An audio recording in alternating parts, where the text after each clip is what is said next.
بسم اللہ الرحمن الرحیم۔ السلام علیکم ورحمۃ اللہ وبرکاتہ۔ محترم ناظرین کرام، ایک دفعہ پھر سلسلہ ہے علمی مذاکرے کا، جہاں آپ کے سوالات ہوں گے اور حضرت علامہ مولانا مفتی محمد فرحان قادری دامت برکاتہم العالیہ ان کے علمی اور اصلاحی جوابات ارشاد فرمائیں گے۔ سلسلے کا آغاز کرنے سے قبل آپ کو بتاتے چلیں کہ آج اس سلسلے کی آپ 21ویں نشست ملاحظہ فرما رہے ہیں، اور اس سلسلے میں اپنے سوالات پوچھنے کے لیے اپنے سوالات ہمیں اسکرین پر دیے ہوئے ای میل ایڈریس اور واٹس ایپ نمبر پر ارسال کریں تاکہ آپ کے سوالات کو بھی اس میں شامل کیا جا سکے۔ آئیے سوالات کا آغاز کرتے ہیں۔ السلام علیکم مفتی صاحب۔ وعلیکم السلام ورحمۃ اللہ وبرکاتہ۔ مفتی صاحب خیریت سے ہیں آپ؟ جی الحمدللہ۔ حضرت عرب شریف سے ایک صاحب پوچھتے ہیں کہ زکوٰۃ کے معاملے میں پالش بھی سونے کے وزن میں شمار ہوگی یا صرف سونا شمار ہوگا؟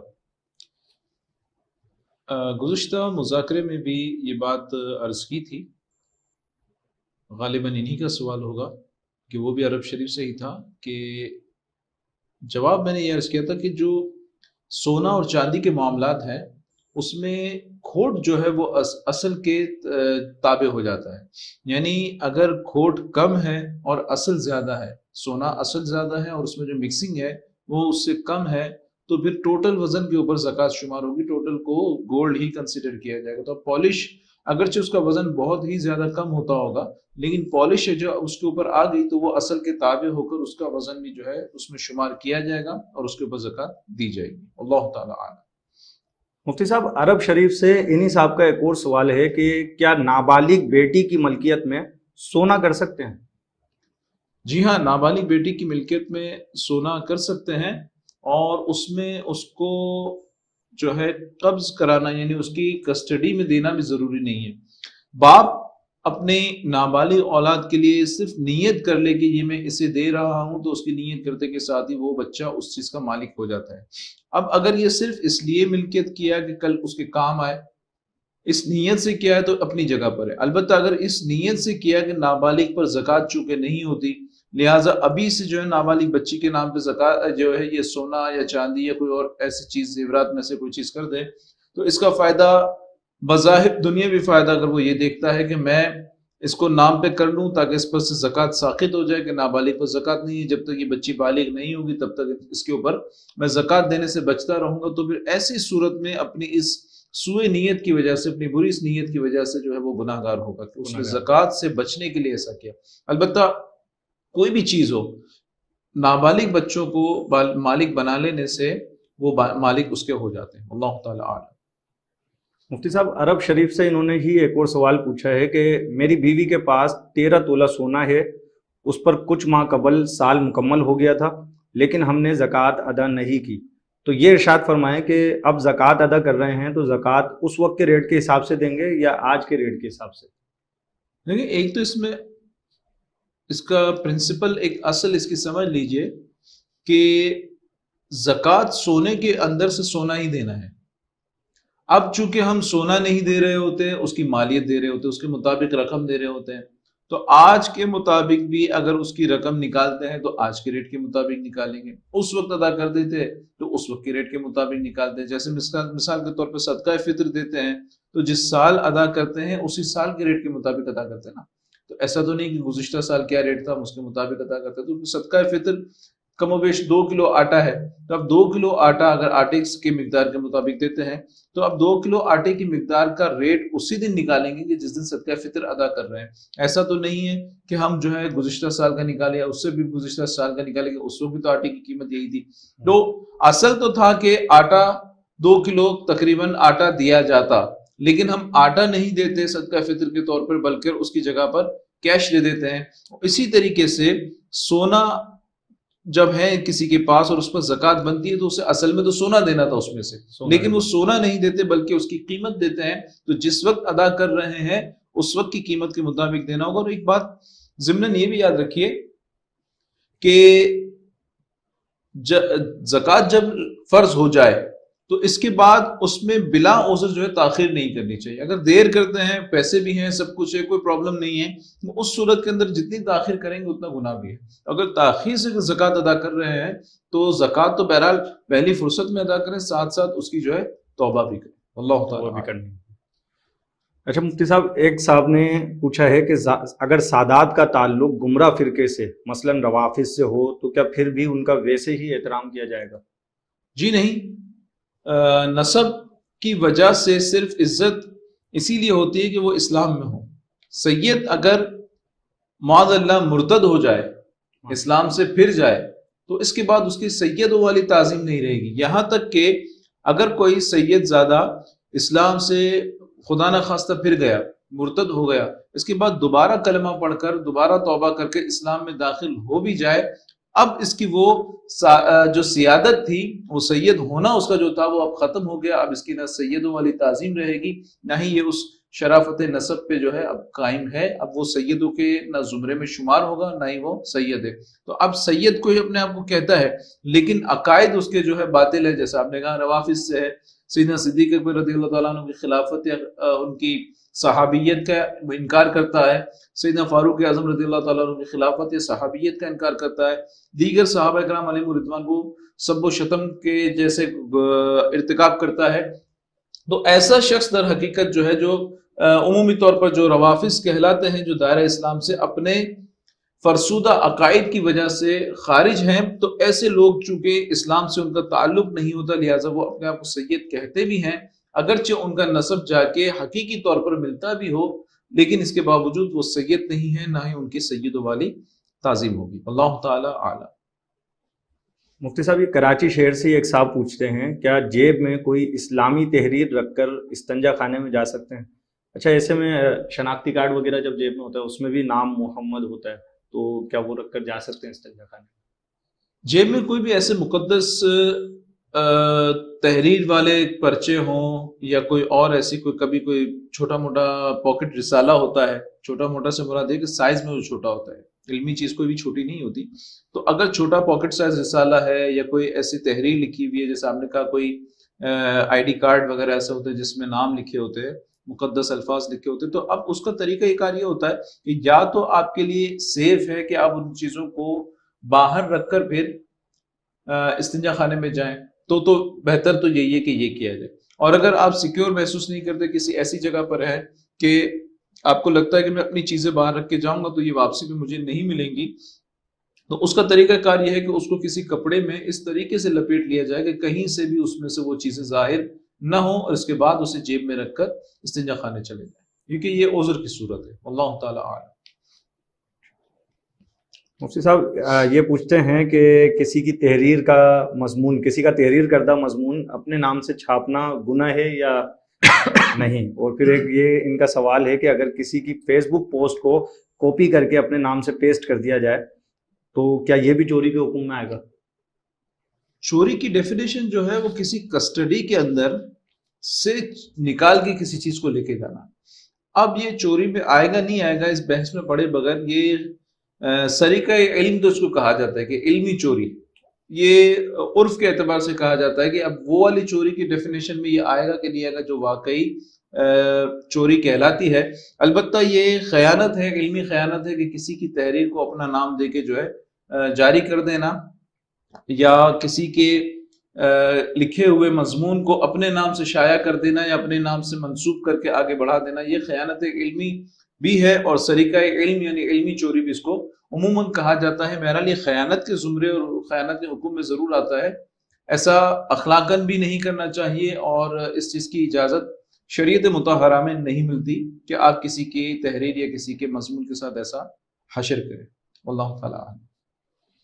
مفتی صاحب، ایک صاحب پوچھتے ہیں کہ ٹریفک قوانین کو اگر فالو نہ کریں تو کیا یہ گناہ ہوگا؟ اطیعوا اللہ و اطیعوا الرسول و اولی الامر منکم. اللہ کی اطاعت کرو، رسول اللہ صلی اللہ علیہ وسلم کی اطاعت کرو، اور اولو الامر یعنی جو جن کو کوئی منصب ملا ہے ان کی اطاعت کرو. اب اطاعت کس حد تک کی جائے گی؟ اولاً تو یہ آیت جو اولو الامر جو ہیں، اولو الامر حضرات جو ہیں، یہ مفسرین نے یہ بھی فرمایا کہ وہ ائمہ مجتہدین ہیں، اس سے تقلید ثابت ہوتی ہے. پہلی بات تو یہ. ضمناً اس میں تمام اولو الامر جن کے پاس کچھ اختیارات ہیں، جو کسی منصب پہ فائز ہیں اور ہم ان کے یا تو ماتحت آتے ہیں یا وہ ہماری نگہبانی کے لیے کام کرتے ہیں، تو ان کی بات کو ماننا یہ تو ضروری ہے. اب آئیے کہ کون سی بات مانے اور کون سی بات نہ مانے. ایک دائرہ تو کھینچنا پڑے گا، ایک لکیر تو کھینچنی پڑے گی، دائرے کے اندر رہنا پڑے گا تاکہ شریعت مطہرہ کی بھی پاسداری ہو. اب یاد رکھیں کہ حدیث پاک میں ہے کہ لا طاعت فی معصیت اللہ، اللہ تعالیٰ کی نافرمانی میں کسی کی اطاعت نہیں. تو اب اگر کوئی اولو الامر بھی ایسا کام کہتا ہے، ایسی چیز کا حکم دیتا ہے کہ جو شریعت کے خلاف ہے، تو اس کی اطاعت نہیں کی جائے گی. اور اولو الامر ایسا کام کہتے ہیں کہ جس میں شریعت کے خلاف ورزی نہیں کی جا رہی، تو اس پر عمل کرنا جو ہے یہ لازمی ہوگا. اب مثال کے طور پر آپ نے کہا ٹریفک کے قوانین. ٹریفک کے قوانین ہماری بہبود کے لیے ہوتے ہیں، ہماری فلاح کے لیے ہوتے ہیں، کہ ہمارے آسانی کے لیے ہوتے ہیں. اگر ریڈ سگنل پر ہر شخص چلنا شروع کر دے تو گرین سگنل اور ریڈ سگنل والوں میں تصادم ہو جائے گا، کئی لوگ زخمی ہو سکتے ہیں، روزانہ کی بنیاد پہ کئی لوگ اس میں جو ہے جان سے بھی ہاتھ دھو سکتے ہیں. تو یہ وہ امور ہوتے ہیں جن پر عمل کر کے ہم اپنا ہی فائدہ کرتے ہیں. تو ٹریفک کے قوانین اس حد تک تو جو ہے، اس حد تک نہیں بلکہ ہر حد تک جو ہے اس پر عمل کرنا یہ لازمی ہوتا ہے. اگر کوئی شخص ٹریفک کے قوانین کی خلاف ورزی کرتا ہے، چونکہ یہ شریعت مطہرہ سے نہیں ٹکراتے بلکہ شریعت بھی ڈسپلن سے زندگی گزارنے کا حکم دیتی ہے، تو اس صورت کے اندر اگر وہ ٹریفک کے قوانین کی خلاف ورزی کرتا ہے تو اس صورت کے اندر تو بہرحال وہ گناہگار ہوگا، کیونکہ اس سے دوسرے کو نقصان پہنچنے کا قوی اندیشہ ہے. واللہ تعالی اعلم. محترم ناظرین، یہاں لیں گے ہم ایک چھوٹا سا وقفہ، ہمارے ساتھ رہیے گا. پنج وقت اذان و درود و دعا، درس قرآن و ذکر رسول و خدا، اہل بیت و صحابہ کا بھی تذکرہ، دین حق کا سکھانا، سلامت رہے دین حق کا سکھانا، سلامت رہے میم کا ایسا جذبہ، سلامت رہے میم کا ایسا جذبہ، سلامت رہے. دیکھتے رہیے آپ کا اپنا میم ٹی وی.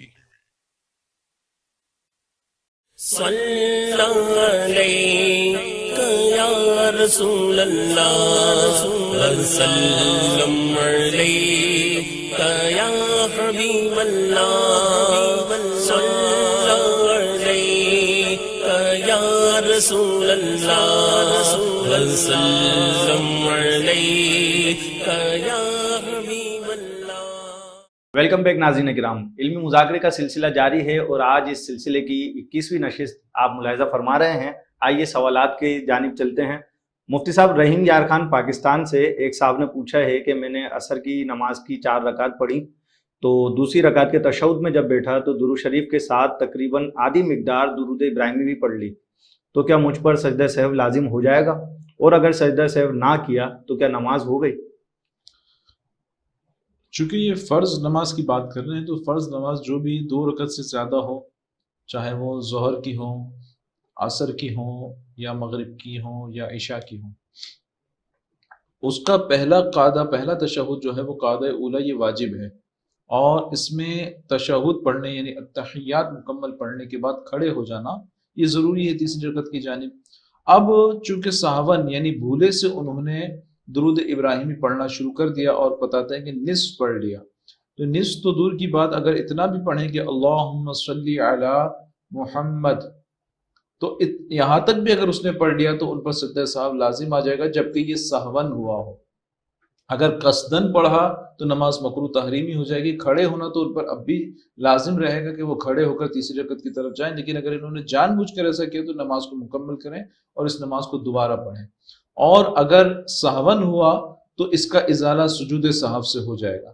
اور یہ قاعدہ مطلقاً یاد رکھیں کہ جس پر سجدہ سہو نماز میں لازم ہوا اور وہ سجود سہو کرنا بھول گیا یا قصدن سجود سہو نہ کیے تو وہ اس کی نماز مکروہ تحریمی ہوگی، اور وہ مکروہ تحریمی ادا شدہ نماز جو ہے دوبارہ لوٹانا اس پر واجب ہے۔ واللہ تعالی اعلم۔ مفتی صاحب، ایک صاحب پوچھتے ہیں کہ اگر 20,000 زکوٰۃ بنتی ہو تو کیا ایک ہی فقیر کو دیں گے یا الگ الگ فقیر کو دی جائے گی؟ ڈپینڈ کرتا ہے کہ ضرورت کس کی کتنی ہے۔ اگر ضرورت اتنی ہے اس کی کہ اس کو 20,000 میں اس کا کام ہوتا ہے تو اسی کی مدد کر دی جائے مکمل، بسا اوقات ایسا ہوتا ہے۔ اور اگر اس کی ضرورت اتنی محسوس نہیں ہوتی کہ اس کو اتنی کی ضرورت ہے تو الگ الگ جو ہے مستحقین زکوٰۃ میں بھی تقسیم کرے گا تو بھی درست ہے۔ یہ مستحب والی بات ہے۔ اور اگر ایک ساتھ ایک کو دینا چاہے تو بھی دے سکتا ہے۔ متفرق فقراء یعنی متفرق جو ہے مستحقین زکوٰۃ کو دینا چاہتا ہے تو متفرق لوگوں کو دے دے۔ قاعدہ کلیہ کوئی یہ نہیں کہ ایک کو نہیں دے سکتے یا الگ الگ کو دینا لازم ہے یا الگ الگ کو دینا جو ہے نہیں دیا جا سکتا، ایک ہی کو دینا ہے، ایسا کوئی قاعدہ شریعت مطہرہ میں نہیں ہے۔ البتہ استحبابی حکم اس وقت ہوگا کہ جس کی ضرورت اور جب ہے اس وقت زکوٰۃ کا ادا کرنا بھی جو ہے بسا اوقات افضل ہوتا ہے۔ واللہ تعالی اعلم۔ مفتی صاحب، اندرون سندھ پاکستان سے ایک صاحب پوچھتے ہیں کہ یہ کہتے ہیں کہ میرا کھاد کا کاروبار ہے تو ہم کس سے چیز کا؟ کھاد کا فرٹیلائزر کا، اوکے۔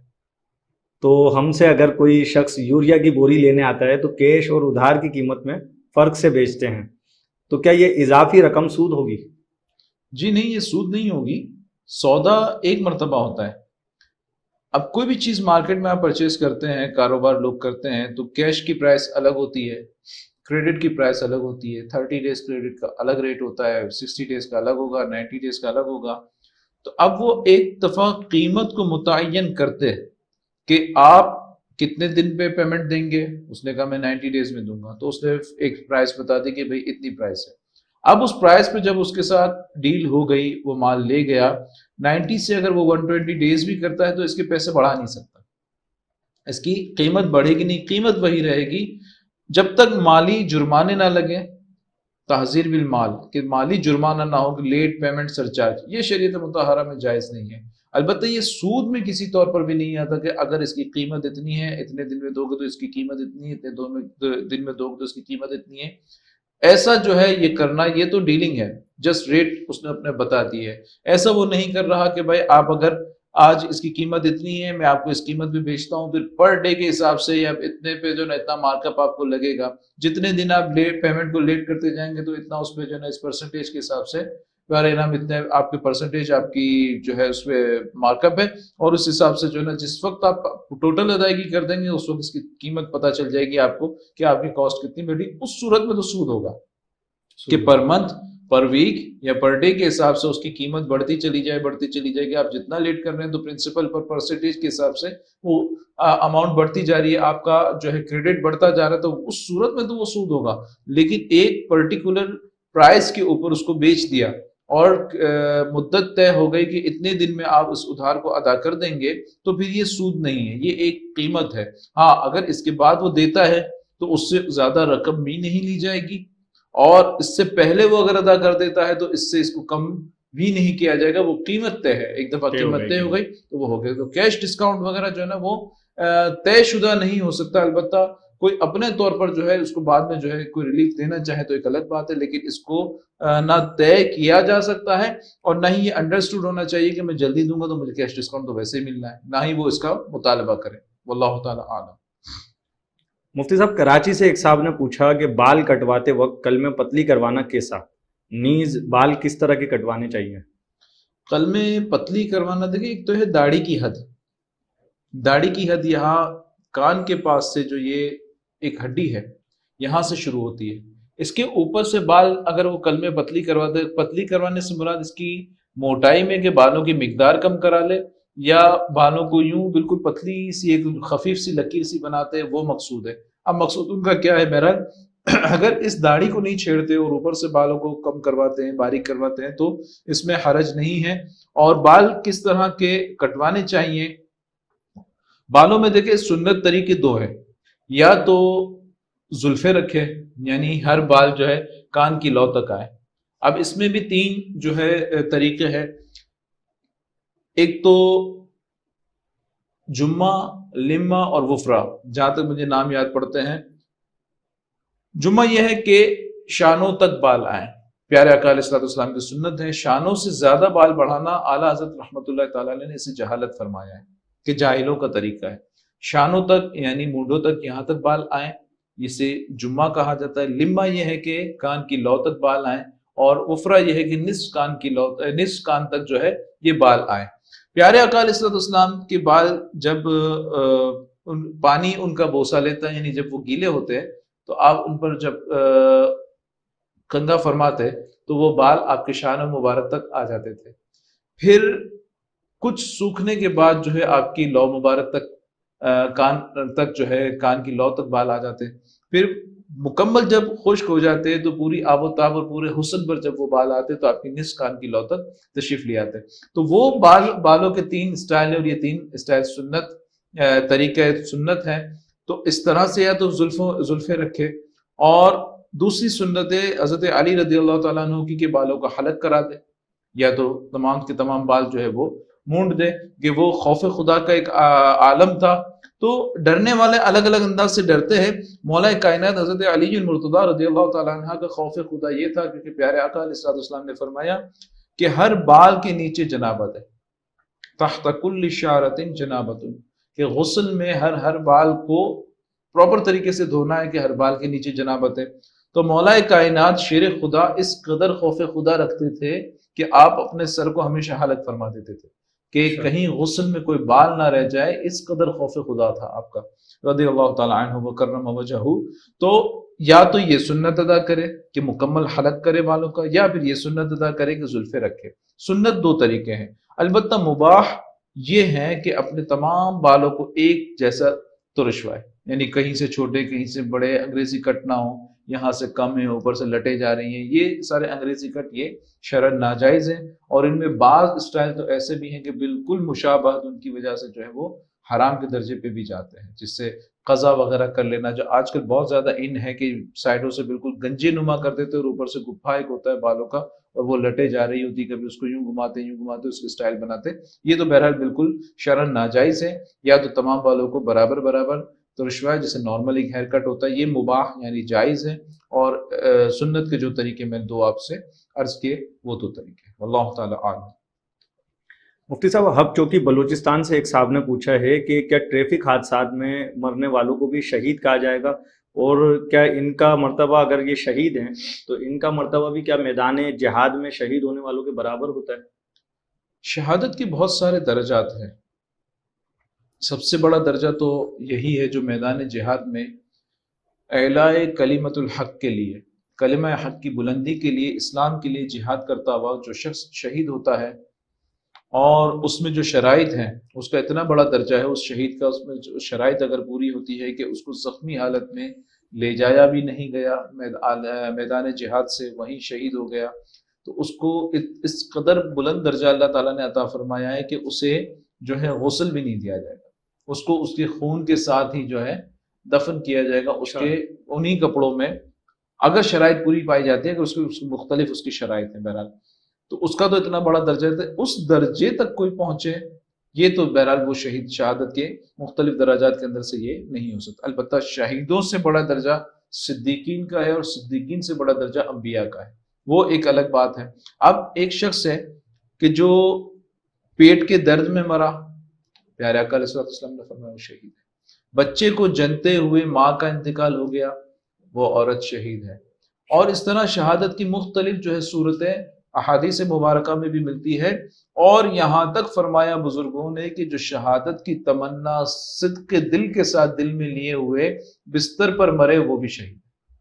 بستر پر بھی جو مرتا ہے وہ بھی شہید ہے. تو حادثات وغیرہ میں بھی جو لوگ ناحق بیچارے مر جاتے ہیں ان کے ایمان پر بشرطے کہ ان کا خاتمہ ہوا ہو تو اس صورت میں وہ شہادت کے کسی نہ کسی درجے پر بہرحال فائز ہوتے ہیں. البتہ میدان جہاد میں اعلاء کلمت الحق کے لیے جو شخص شہید ہوتا ہے اس کے برابر وہ ایکسیڈنٹ والے یا اس طرح کے دوسرے لوگ ان کے درجے کے بہرحال برابر وہ نہیں ہوتے. اللہ تعالیٰ عالم.